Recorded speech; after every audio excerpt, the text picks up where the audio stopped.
Hi, I'm Leigh-Chantelle from VivaLaVegan.net, and today I'm here with Leanne from Vaute Couture. How are you, Leanne? Hi, good. How are you? Good, thank you. Good. So can you tell me about your line, Vaute Couture?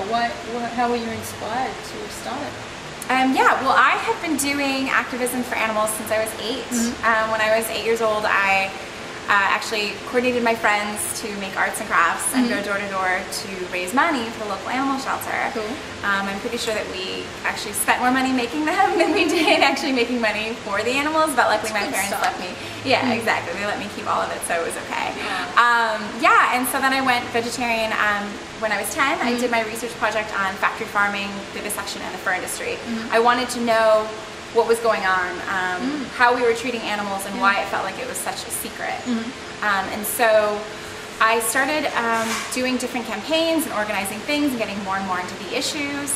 And when I got into school later, even though I was studying education and philosophy, I felt like business was something that I realized touched so many things in the world, and it was just such a powerful tool for activism in the sense that, you know, when something touches so many different things, it's something that then you can use for positive change. So deciding exactly how we were going to pay our workers, where we were going to make things, how the fabrics were made, what they would do, you know, how they could make people's lives easier. That was a whole thing. And then also the biggest thing was I really wanted to know that whatever I started, it was going to fill a need to be a voice for the animals that isn't out there.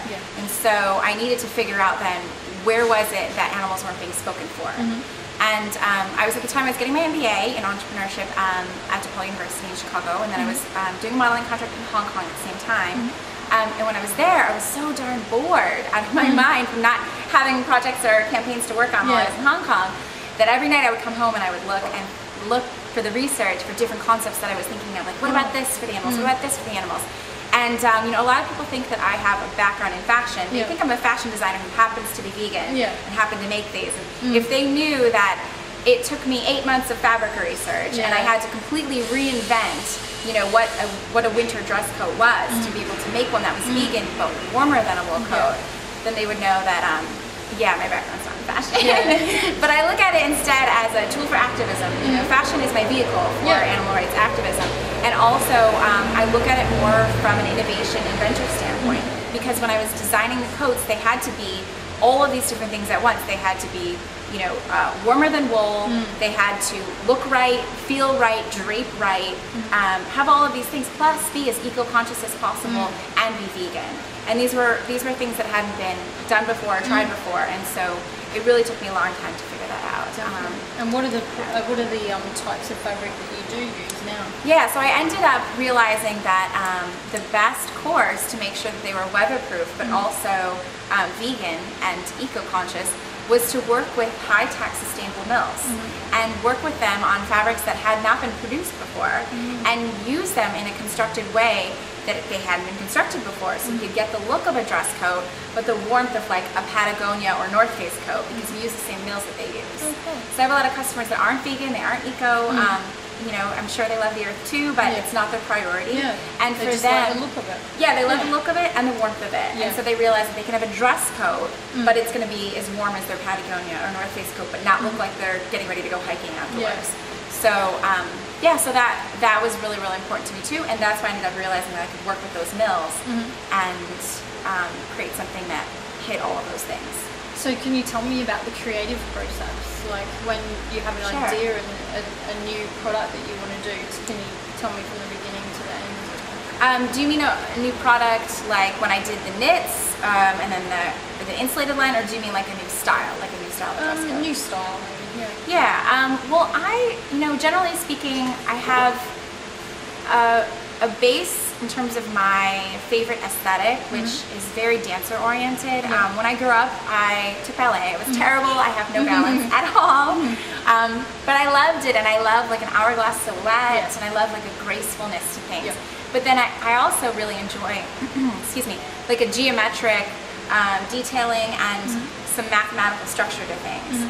And so because of that, when I marry those two, I feel like it kind of has a little bit also of my family. My dad is American with German heritage, and my mom is from Taiwan. And so it's like the, you know, a little bit of East meets West, you know, the mathematics versus the grace. And those are the two things that then together usually create the base of my collections. Cool, that's great. And can you tell me about your journey to veganism? When did you become vegan and why? Yeah, so when I was 10 then, I did go vegetarian. Once I knew the truth, I knew I couldn't eat animals anymore. I ended up actually trying to just, you know, maybe not go so far into vegetarianism right away because my parents were worried. My mom was a pediatrician. She was like, oh, you aren't going to be healthy enough, etc. Right, little did she know. And so then I was visiting my uncle's dairy farm, actually. And I was outside playing with the cows, as I always did, came inside, and we sat down for a steak dinner. And I tried to be polite, you know, it's like, I'm 10 years old, I'm at my like uncle's house, his farm, his food. I tried so hard to swallow that, and my body just said, oh no, there's no way, you just spend time with them, you know, these are your friends, you can't do that. So from then on, I never ate meat again. My mom learned pretty soon after how healthy it was. Yeah, good. And she's actually now, since she's a pediatrician, she'll recommend vegan diets. She's pretty much gotten rid of all meat from her diet as well. So yeah, so that's been great. What was the original question? About why you became vegan. That's right. Okay, so when was that? When did you become vegan? How many years ago? So yeah, so it was about 11 years ago then that the summer after high school, I was going into college, and I'd been into animal rights obviously then for a very long time. I'd been fighting against dissection in my schools and campaigning for all these different things, but I'd never heard the word vegan. Just had never heard it. And I then went to this camp that I think it was only one time. It was in the Midwest. Called Yes Camp. It's now called Yeah Camp. It was Youth for Environmental Sanity at the time. Ocean Robbins is John Robbins' son. John Robbins died for America. And he started this camp where it wasn't about veganism, but it was about really making a difference in the world and not letting things that you've been through affect your clarity and your focus to helping others and helping the world and finding the truth. So sounds like a great camp. It was amazing. Oh my gosh, so amazing. And a lot of us are still in touch too, which is really nice. How old was the age group for that? I think people were generally between maybe 16 and 20. Oh yeah, cool. And I was 17 going on 18, and it was just 1 week and it was incredible. So I went vegan then, we ate vegan all week, and once I learned the connection between dairy and veal, and it's like, veal is like, please, the first thing that people are like, well obviously, you know, obviously you wouldn't eat veal. Well, it's like, well, if you obviously wouldn't eat veal, then actually you probably obviously shouldn't eat dairy because it's so closely connected. So once I figured that out, I was like, yeah, I can't. I was a cheeseaholic. Yeah, you know, in like a week, I was like, forget it. Yeah. Yeah. Cool, that's so, great. Yeah, that's my. And who are your biggest fashion icons or inspirations? Oh, that's such a good question. That's a question I probably should have an answer for, and this is quite embarrassing that I don't have an answer for that. I mean, I'm inspired by a million things. I'm more inspired maybe by nature and like origami and things like that. And just icons like Audrey Hepburn, you know, people who took their own style and made it exemplify who they are on the inside, and they're beautiful people on the inside. So I can tell you right away who my favorite entrepreneurs are. Entrepreneur activists. So Anita Roddick, who started the Body Shop. I absolutely adore her, and she wrote Business as Unusual, I think it's called. And I was reading that when I first started the label, and I was like, this is so inspiring and amazing. I love Method, the Method brand. They're like, eco, vegan, cleaning products, things like that, and they're just beautiful, and they're beautifully designed and very, very natural. I love Ellen DeGeneres, and the way that she keeps everyone warm and comfortable and brings out the best in them. Yeah, that's really wonderful. So yeah, cool. They're good people to be inspired by. Definitely. Yeah, I'm constantly inspired. And so what are you working on at the moment? So right now we are finishing up our new third collection for fall winter 2011. And I'm really excited because we have a brand new fabric. It's velvet made of 100% recycled fibers. Nice. And so then the new dress codes will be 100% recycled. So not just recyclable, but entirely made of recycled fibers. They're windproof, snow resistant, heat retaining as usual, with a windproof liner. But so we have the new velvet. We also have some new hooded coats. and a lot of people were saying in the super cold climates they didn't want to have to wear a hat. So we did these really cute hoods. We have like an insanely full length dress winter urban snow coat. So it's like insulated with Primal Loft Eco, but full length with a hood. I mean, it's as warm as it can get for the Canadian winters.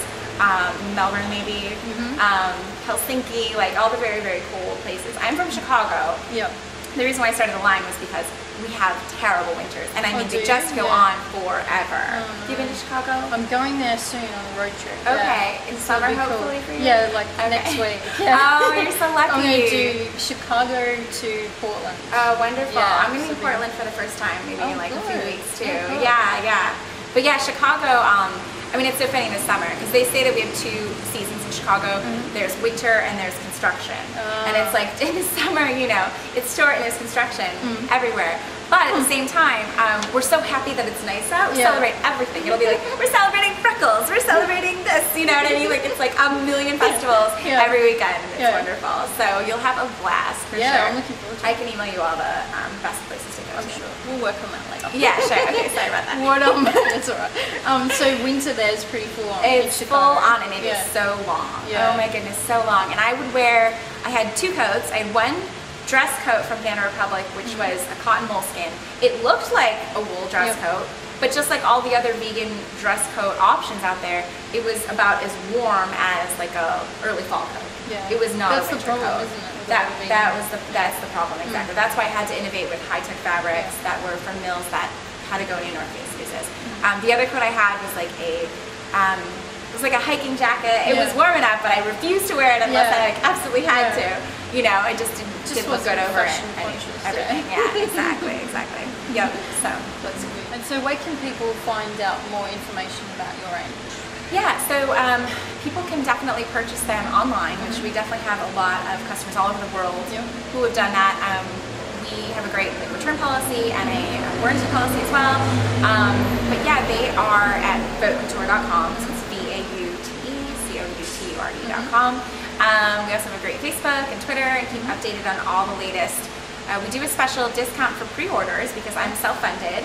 So when I first started the line, someone said, can I pre-order? And I said, you will then help me out quite a bit if you pre-order.